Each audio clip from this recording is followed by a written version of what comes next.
Welcome to Beer Together. We're recording this in a bit of a different atmosphere, so we're going to pause as a boat goes past. That sounds odd, but we're on the Canal du Midi. Lance la musique.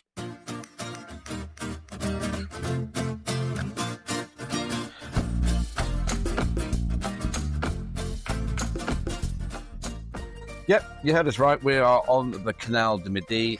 We've come away for a week of fine food, fine wines, and hopefully fine beer.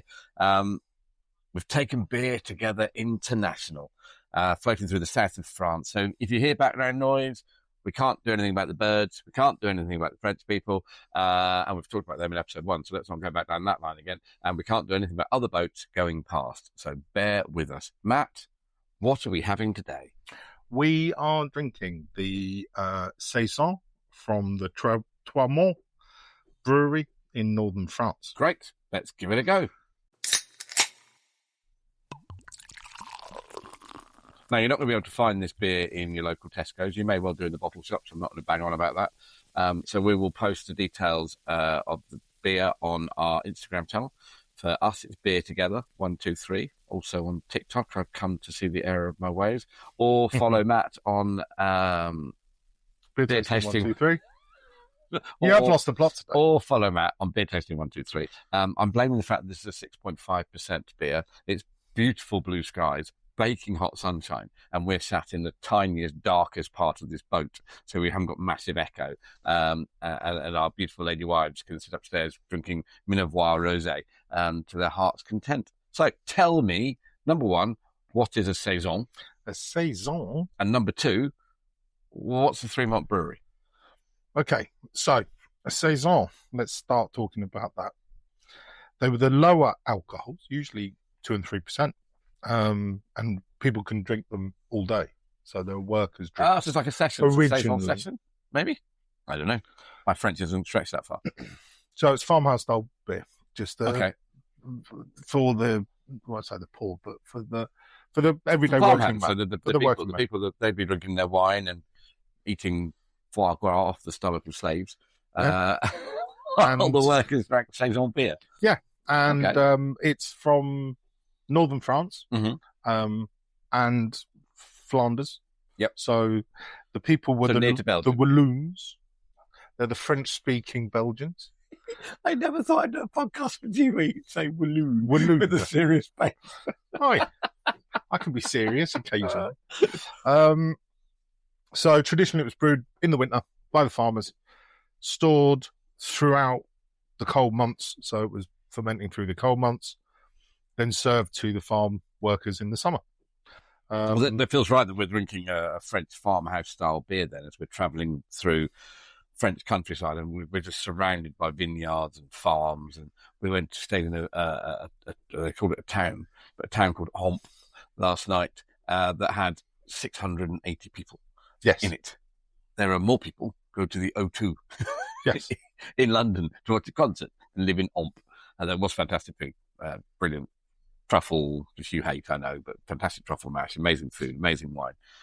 So yeah, feels really appropriate. We're drinking a farm style beer whilst travelling through the southern farmland.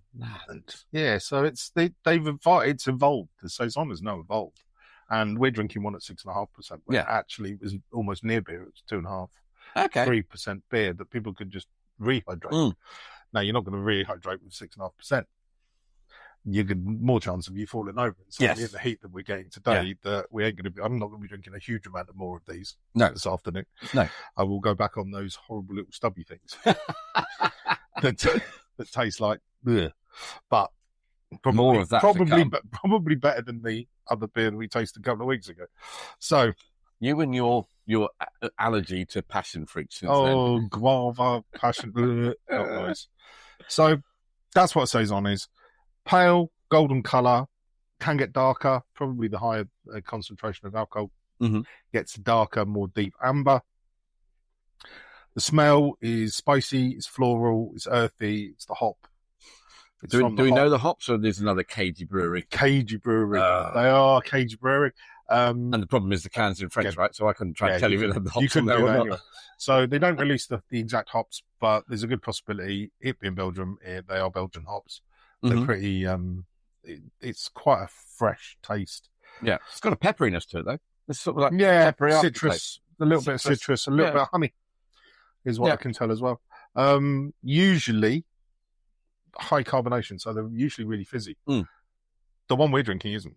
No, it's not flat, clear, but it's crystal clear. It's got reasonable, like a lager. It's got a reasonable size, good head on it, but it's not bubbling up from the depths. No, absolutely. And I think I can tell it's 6.5%, but that pepperiness I can't get over it because they've not had a sip for a little while because I've been listening to your fascinating dialogue.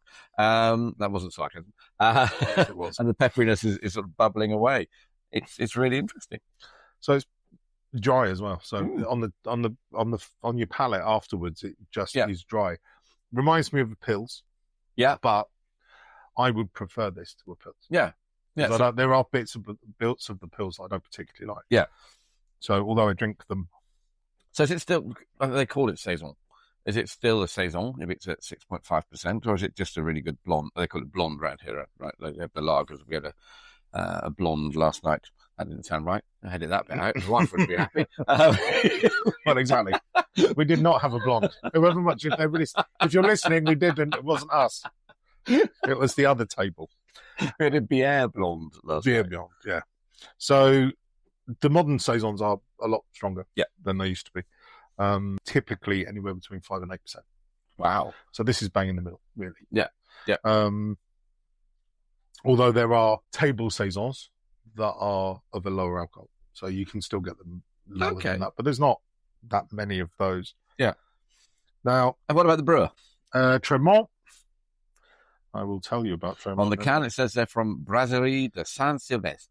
Saint-Sylvestre Capelle. Oh. In northern France. Yeah. So they're not over the border. They're not over the border. They are in France still. Yeah. So it's got those elements of Belgian beer, right? So it tastes a bit like those Belgian seasoned beers.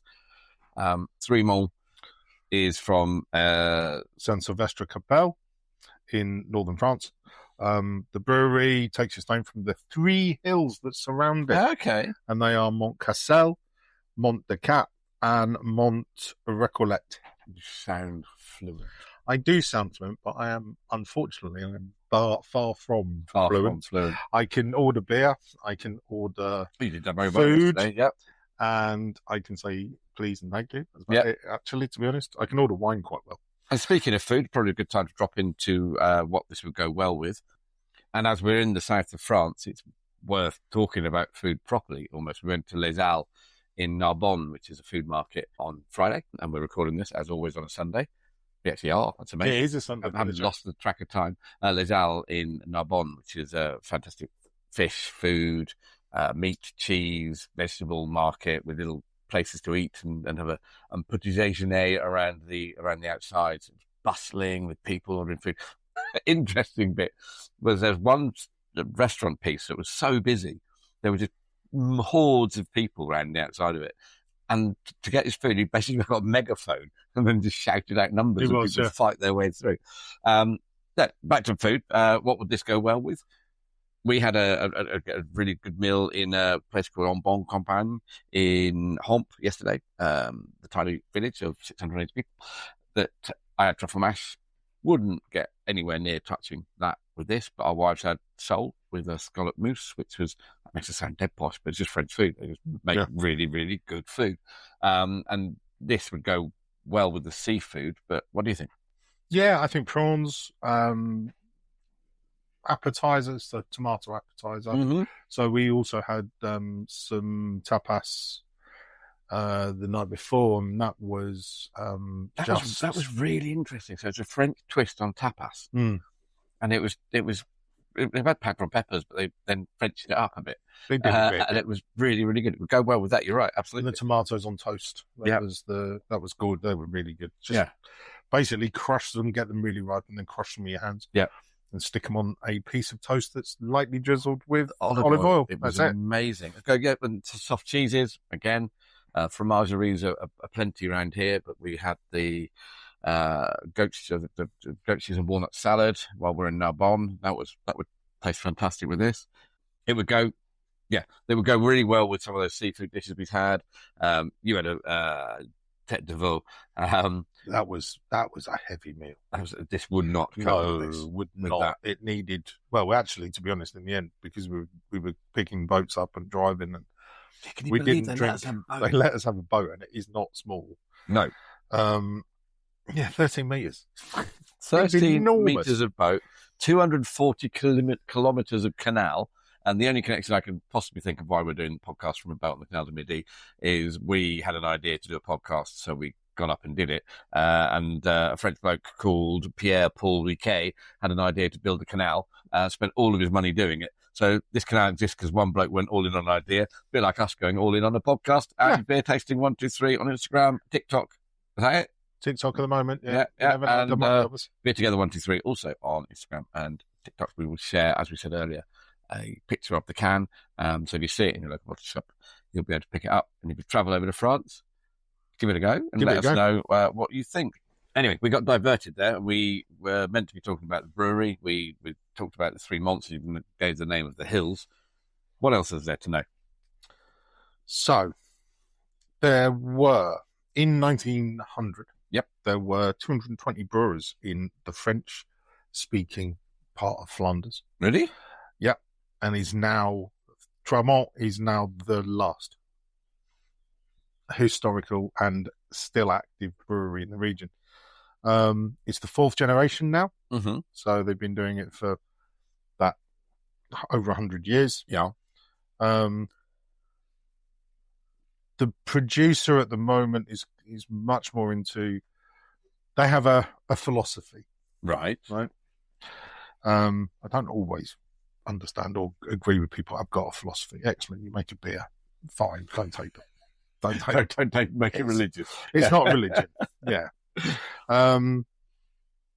So, yeah, well, I'm not going to go into their philosophy, but hang on, you can't say I don't brew philosophy and then not go into their philosophy. All right. So, what's their philosophy? The brewing method has remained unchanged. Infusion, decoction, and hopping in a copper boiler. Oh, that's different.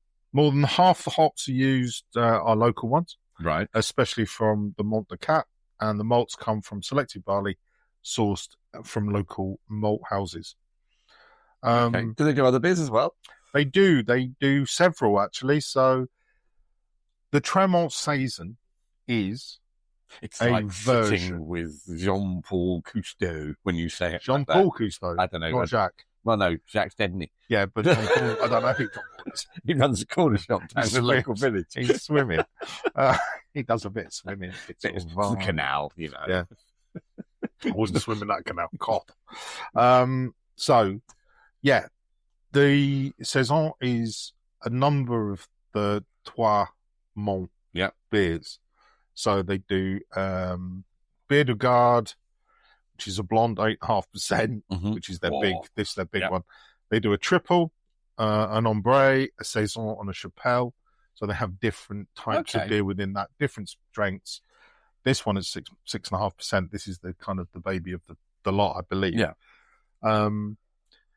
They also make a beer called Houthakker. Houthakker? Houthakker. Houthakker. Obviously Belgian. Houthakker? I don't know. Yeah. Yeah. And that's a line of hop-forward pale ales. Mm-hmm. And they make a set of beers called Du Moulin, which are lighter, just everyday beers. So they've got a range of beers? They've got several. They've got 3 different ranges of beer. Okay. But probably the Tremont is the most famous they do. Okay. That makes sense. For them, that's their... Since 1984, they've been using, the big one, the 8.5% has been their staple, really. Okay. And you said there's that many beer brewers up there before. Do you need to burp? Should we stop? No, we're good. Okay. It is very gassy. It is. So I'm going to leave that bit in there because both of us are sat here going, can we pause? Burp? Can we pause? Burp? Yeah. It is very gassy. But again, I didn't think it doesn't look like it. No. If you hold it up, it's flat. But it's still got a head. Mm. And I poured this 20 minutes ago. Good 25 minutes, yeah. So it's holding, holds its head. What were you saying? We're talking about the brewer. We're talking about the brewer. So that's interesting that it's brewed in the copper. I wonder whether that's where you get some of this pepperiness from, because it's not often in the beer you get peppery notes. No, I think this is from the specific hops that they use. They're secret hops. They're just their local hops. I think, it's not we talk about, a lot of brewers have the whole kind of mythology of their recipes and stuff, but, it's not alchemy. This is more for lager drinkers than ale drinkers, I would have thought. Very much. Perfect for a lager drinker stepping at something it's got. I really like it. And I wouldn't class myself as a lager drinker. I'm usually a pale ale or a Nipah or whatever that. And actually, I've moved that glass around a bit. And it's got some bubbles appearing. I can see the bubbles appearing. And you talked about not liking the Belgian ones. I mean, I think Belgian beer I think some of the cans as well, you talked about the Chief, is loud, funky, they're sort of expressive cans. This is a fairly sedate, pale blue, teal almost, teal can with the windmill on it. Very stewed. It feels very French. It feels like it's controlled. It feels it's refined. It feels a bit more restrained than maybe some of the left. It's not or the Chief that we talked about. Certainly when we were looking in the supermarché to pick this up the other day, we were looking at all these other bottles going, they're 9%, we can't do one of those. We never get to the end of the podcast. And as for doing two of them in an afternoon, it's madness. Our wives would not forgive us as we fell into the canal. I guess we also talk about, we got one of them sticks that they can reach over. Got a boat hook. That's very true. Hoik us out. We can hoik us out with it again. I'm not sure that's going to go down wonderfully well as a concept. Choose a fighter. My brain went completely blank. Oh, choose a fighter. Choisir votre fighter. I don't know what it is in French. I made that Shall we, yet again, twist the format? Turn the... We've been struggling. So we were having a conversation the other night about the fact that we think drinkability and occasion are a bit too similar. So basically, if something wins drinkability, they're going to win occasion. Therefore, they win 2 out of 3. So it's a bit like watching Eurovision. You're going to get un point if you're Britain, and you're going to get 1 billion points if you're anybody else. It's weighting it the wrong way. So we go with flavour, drinkability, and then we ask you, as our loyal listenership, to contact us on Beer Tasting 123 or Beer Together 123 on Instagram and TikTok. He responds quicker on TikTok than I do. And let us know what you think the third section should be. Because we come up with different ideas, but we talk about this being a community. I don't want to keep using the same soundbite every single week, but we talk about it being a community. And a community means that everybody has a right to talk to us and has a right to an opinion. So what should section 3 be? For today, we're going to have to stick with our old system of occasionality. But I would hold this away outside. This is one that's... We've been in abeyance again. We can't just keep having... We can't have abeyance. But the point is, people can't get it. Unless it's a specialist. A specialist importer. We're not going to be able to get this. And I don't think it's fair. Does that stop our league? I'll choose your fighter. Okay, maybe not.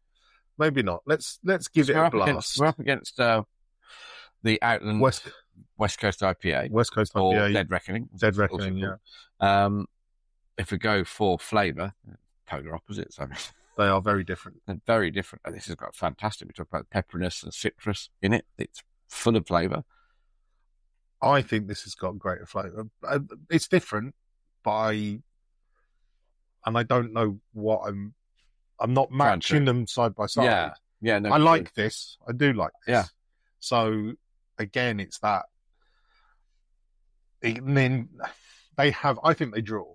Yeah, I think you're right. They both do what they should do. They both do what they should do. We're having a barbecue on the boat tonight. So flammable materials on a boat with you and I after doing a 6.5% beer. Doesn't sound like the most sensible idea. But we're having a barbecue tonight, and I would like a can of Outland West Coast IPA with the sausage we've got and steaks and the rest of the cooking. I don't think I wouldn't have this because it wouldn't go with it. No. But likewise, we had some bread and cheese for lunch because we're turning truly Gallic. This would have been perfect with it, whereas Outland wouldn't go with it. So I'm with you. I'm aligned. Let's go with French rules here. 1-1 on that one. Exactly. Or you can say it like that, you know. It sounded like I was grunting. The next one, really. It did really. But then you've got, what's the next one? Drinkability. Drinkability. Yeah, it's easy to drink, but well, it is. It's probably 6.5%. 6.5%. That's the. I kind of wish we did have another can, but as I said, our wives would not appreciate the state we'd be in when we came out of it. You're right. So 6.5%. And drinkability. Actually, do I want another one? Yes. Am I disappointed there isn't another one in the fridge? Yes. Yeah, so am I. Would I be the same with Outland? Yes. So worryingly, I think we're going to draw on that one as well, which leaves us to occasionality at the moment because that's the only one we've got left. It's too strong. It's too strong. Yeah, you're right. It's too strong. It's perfect for here because it's warm, it's sunny. We're not working and we can go and lie down. We can go lie down. The plane trees are casting off pollen. It's cutting through the issues that's causing us at the moment. I think Outland has more occasionality in that you could drink it at a family do and then not walk up and headbutt your father-in-law. Yeah. I worry it's not going to send you. Yeah, it's not going to send you doolally, is it? Which means Outland would stay on as Choose Your Fighter. Interesting that it was that close, to be fair, because I would thought Outland would be there like Neck Oil was for many, many episodes without a clear contender, but the first can we picked up randomly from a supermarket in France has given it a run for its money. And it's a shame to hear there are so few French brewers left that aren't producing. Certainly in the north. Yeah, producing Kronenberg. Yeah. But there does seem to be. We've been around, for the last few days. And I've come over here more than once in the past few years. Mm-hmm. And there doesn't seem to be that kind of craft beer. There might well be, but I just haven't seen it. Yep. Maybe because I'm not looking at the right place. There doesn't seem to be that bottle shop or somewhere that's selling that kind of. And I guess we're going with our craft definition that we're slightly tweaking from the Italian law. We don't know how many barrels they produce, but I can't imagine it's that many. It's independent. Family owned, has been family owned since we said 1920, and it's probably filtered though. I'd look at it and go filtered or pasteurized, so it would fall outside of the craft. But this isn't craft as a trend. It's kind of like craft beer was before it needed the name of being craft beer.